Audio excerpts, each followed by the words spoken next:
Yeah, 'Cause think what, about you with know, what you're saying. There's like the three words, right? There's dominate, enrich, and decide. mhm, Right? When you dominate the conversation mhm, and you dominate the decision, the mhm, deciding, then yeah, maybe you can enrich your life a little bit, right? But when you enrich the conversation, mhm, share the decision, mhm, then you can dominate your life. You know what I mean? Like that's mhm. the formula.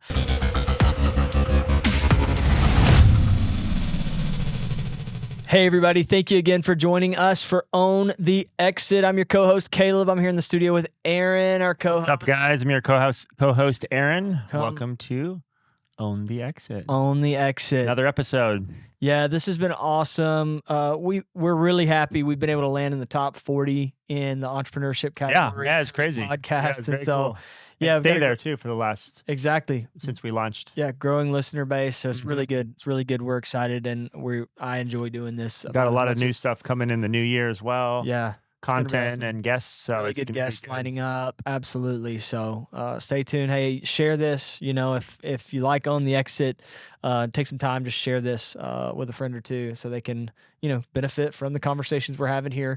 Yeah. But yeah, I want to dive into today's episode topic. Just thinking about different leadership styles, and when we're building a business, right, we need to lead in such a way that it achieves our desired outcome, Mhm. right? And for most of the folks listening to this, their desired outcome is, yes, to build a successful company. Mhm. But one of the factors that define success for a member of the Own the Exit community, I guess, is that the business you've built allows you and affords you a level of time freedom as well as financial freedom, where you can kind of come and go from Mhm. the active operations and management of your business, and it has the Mhm. ability to thrive with or without your active involvement. And that's kind of one of the ambitions. And so I think leadership and how you lead the teams that you build is Mhm. tremendously important in Oh, yeah. achieving that desired end. It's Mhm. probably foundational. Yeah. And there's different sort of categories of leadership style. I think there's the authoritarian leader, there's the authoritative leader, and then there's the empowering leader, Mhm. right? And then on the other side of that, there's probably the lazy leader, right? That just Right. wants everyone else to do all the work so that they don't have to do any of it. And they're probably not going to build a highly successful business, right? Right. But The lazy the leader. lazy leader, right? Yeah. So what are the differences between those? Just Yeah. Yeah, I think the authoritarian leader mm-hmm. is the leader that just insists that everybody does it his way. Mm-hmm. Right? It's like you got to do this, you got to show up at this time, you got to Mm-hmm. do this and this in this way, and maybe either highly micromanaging or highly like I'm the boss, do what I say, don't ask questions, just do your job. Mm-hmm. Right? Yep. And I think you know that's a really poor leadership model, especially for the modern workforce. And I think we're gonna Mm-hmm. have another episode where we're gonna talk a little bit about why Mm-hmm. I would say that. And then I think there's an authoritarian where you're still like you're clearly the person that is in charge. Mm-hmm. You're clearly the person leading the team. You're Mm-hmm. clearly the person like nobody's questioning that, but you're doing it in such a way that you set clear boundaries, Mm-hmm. but then give freedom within those boundaries Mm-hmm. for your team, for your employees, for all of that, right? Like Mm-hmm. they know like this is your boundary, Mm-hmm. right? But you need to operate within that boundary, and I'm going to hold you accountable for Mm-hmm. the work that you get done within that boundary and the job that you do within that boundary. And then there's the empowering leader that essentially is more allowing people to set their own expectations, hiring based on people setting sort of their own targets and boundaries, but then holding them accountable to those boundaries. So there's a Yeah. little bit more accountability. I would say you and I both, just knowing each other, working together, you and I both fall probably halfway between that authoritarian and empowering leader. But the reason I think it's important that we have that empowerment mindset that comes in those two different leadership styles, right? That empowerment mindset is if you're ever going to build a business that doesn't require you, then you can't do it as an authoritarian leader, right? Like you just can't. Right. Because you have to be always like it's exhausting. Yeah. Because you would have to always be like kind of double checking everything or always having the visibility, or you'd always have to be physically present. So yeah, no, those are all good thoughts. I mean, I just think of like building a company and like with our team, like having, 8 or 10 people and giving them the resources they need, giving them boundaries, but also saying like, go beyond those boundaries, like figure out a solution. Yeah. Like, I think of like, when you have a brand new company, like, or a division of a company, like I'm just thinking of our construction company that we built, our construction manager, he built a lot of those processes and the way we're doing things in the field. We tried different ways of doing things and they didn't work and it cost money, but we learned not to do it that way. Yeah. So then we pivoted over this way. And like, I'm not mad at that, right? Like, it's like we have to explore those different ways of doing things. And like, my joke too was like, he's like, well, why don't, like, people were like, why don't you like tell this guy what to do? And I'm like, because I don't know what to do either. Yeah. Like it's like we just have to figure it out. And so having people, I think that model that you mentioned of like empowering, it works with the right people, right? Like you have to have people that also flourish within that kind of leadership context, because maybe there are some people that just want to be told what to do. Yeah. They don't want to think. They're not into solutions. Yeah. The value they add is just basically they just do work. You telling me to check these off, and that's it. Yeah. But that's not really the people that I would want to attract and to. So that's why I think there has to be that. It's like if you want those higher caliber people that are independent thinkers and are going to add the most value, then you have to allow them to do that. Yeah. And so you have to give them permission. Yeah. Like give them a platform of innovation within clearly defined expectations.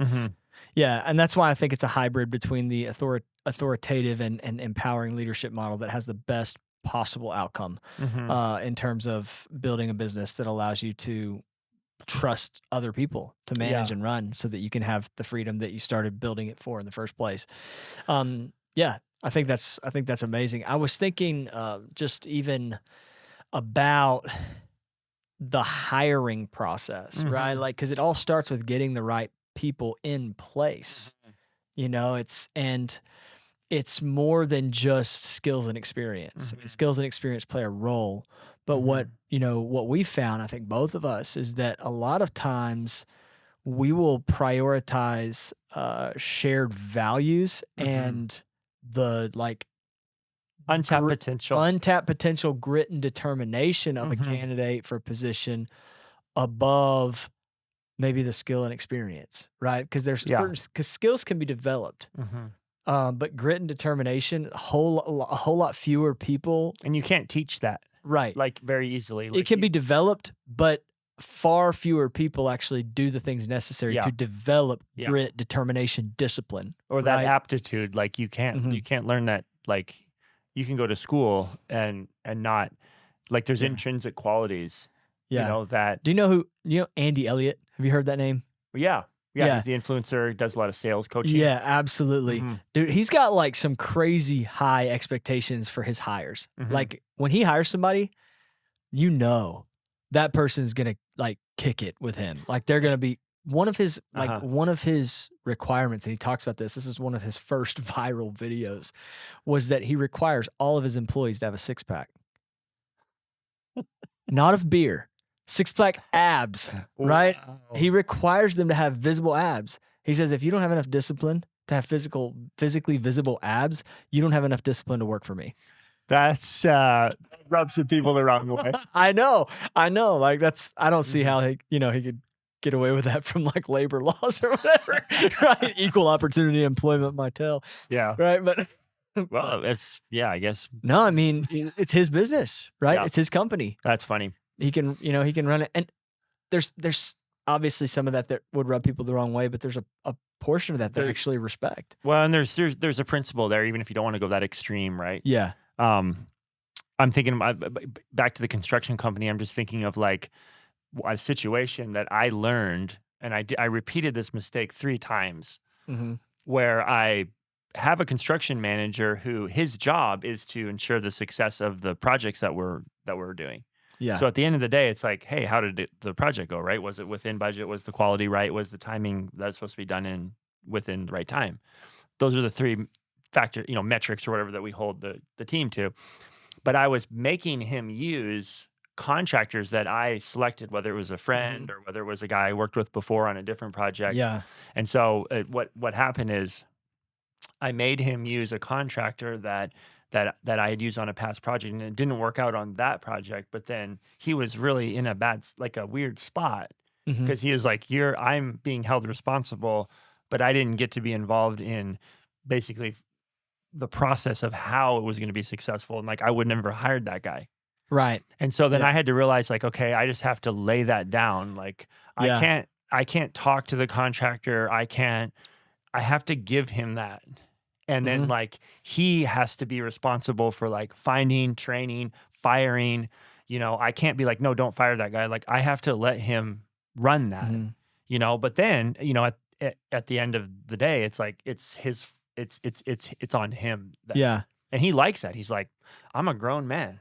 Yeah. He's like, I'll take responsibility to have responsibility for if I hire somebody bad, then I'm just going to own that. But I'm not going to muddy it as the business owner by interfering with that. And so that was just for me a lesson that I learned. But it can be hard because we've talked to entrepreneurs and like they've talked about like it's your baby. Like if you start a business like and you care about it and it's your blood, sweat, and tears. And usually when you start a business, a lot of times it's just you at first. Especially when it's a small business. Yeah. It's you at first, and then eventually you have a team, and your baby, you're like giving your baby off to like someone else, right? Yeah. And it's like, it's hard to like, you're like, oh no, like I want to do it this way. And you just have to like, but you just have to.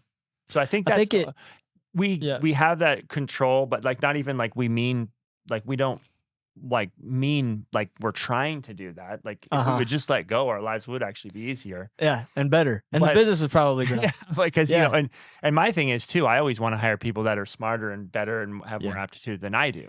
Yeah, think about with what you're saying, there's like the three words, right? There's dominate, enrich, and decide. Right? When you dominate the conversation and you dominate the decision, the deciding, then maybe you can enrich your life a little bit, right? But when you enrich the conversation, share the decision, then you can dominate your life.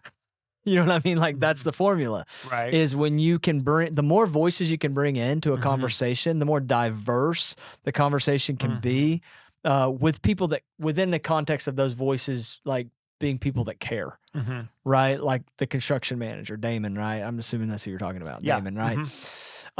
Like you're talking about him, like, hey, you talk to Damon,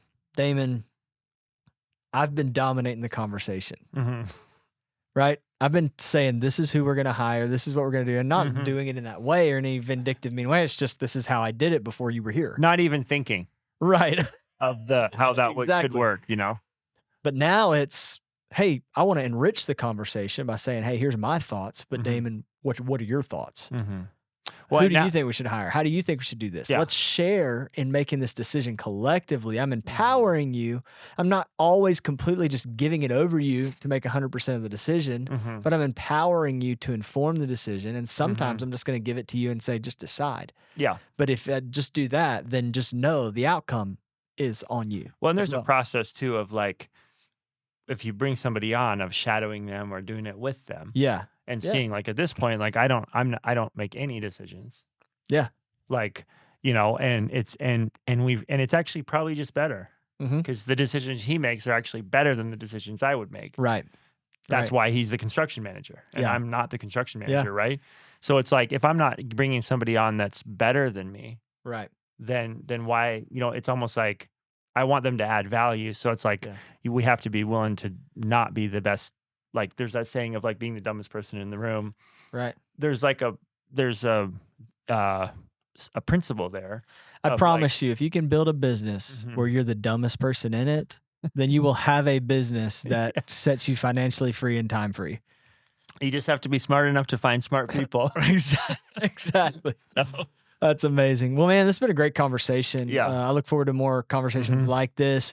Hey, just want to say to our listeners again, thank you for joining us for another episode of Own the Exit. Until next time, go out there and own it. Own your exit. Yeah. All right. See you guys. Thanks.